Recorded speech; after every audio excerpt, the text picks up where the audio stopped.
برنامه را با موضوعهای دیگر ادامه می‌دهیم. مهاجران تاجیک از افزایش رید و بازداشت‌ها خبر می‌دهند. با نوشته کاربران آزادی در یکی از چنین بازداشت‌ها روز 31 ینور در مسکو مامورین اداره مهاجرت با 4 اتوبوس آمده بیش از 20 مهاجر تاجیک و ازبک را با خود بردند. برخی از مهاجرانی که شهروندی روسیه را دارند میگویند در پی چنین ریدها آنها را همچون نیروی احتیاطی برای سفربری به جنگ نامنویس میکنند. مهاجران تاجیک که با همکاران ما صحبت کردند هشدار گرفتند که روسیه را ترک نکنند. همکارم مومین احمدی این موضوع را پیگیری کرده است و حالا در استودیو با ماست. مومین میگفتد که در کدام شرایط و چگونه مهاجران به ارتش دعوت میشوند و این معرکه تنها به مهاجران دارای شهروندی روسیه دخل دارد یا به دیگران هم؟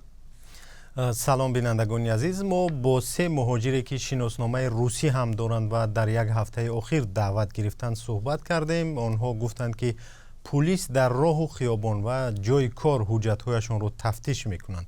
یک تن از مهاجران گفت که در یک دکان خرد در مسکو به تجارت مشغول است و روز 1 فوریه پلیس سندهایش را تفتیش کرده او را با خودشان به اداره پلیس بردند. رقم شناسنامه خارجیش را ثبت کردند و تمام سندهایش را عکس برداشتند. با او گفتند که اسمش در صف نیروهای ذخیروی ثبت شده است و نباید روسیه را ترک کند. این مهاجران گفتند که هرگز خواهش اشتراک در جنگ را ندارند ولی میترسند که هنگام بیرون شدن از روسیه در مرز بازداشت میشوند. البته حالا به این شکل بیشتر آنهایی را دعوت میکنند که شهروندی روسیه را دارند. سین و سال دعوت شونده ها مشخص نیست.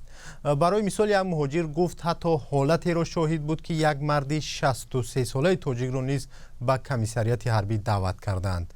ده دلیل وجود دارد که مهاجران عادی تاجیک را نیز به جنگ بردند. حالت‌های جلب زندانیان تاجیک به جنگ روسیه ضد اوکراین نیز زیاد ثبت شده است. مومین گفتی که اکثر مهاجران خواهش رفتن به جنگ را ندارند. سفارت و نمایندگی تاجیکستان در روسیه به آنها کمک میکند و آیا آنها به سازمان‌های حامی حقوق هم مراجعت کردند؟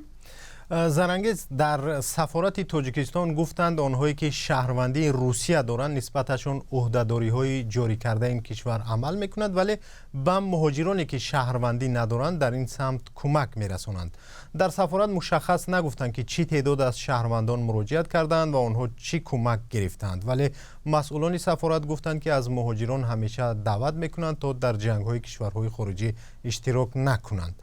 اما برخی از حامیان حقوق مهاجران میگویند در واقع با آنها در این باره بسیار مراجعت میکنند. آنها با مهاجران مشورت میدهند که به جنگ نروند. حامیان حقوق با مهاجران گفتند که در این شرایط باید از این کشور امکانشان باشد بیرون روند. اما مهاجران بر اینند که زندگی خانواده‌هایشان در تاجیکستان از کار آنها وابسته است و امکان ترک روسیه را ندارند.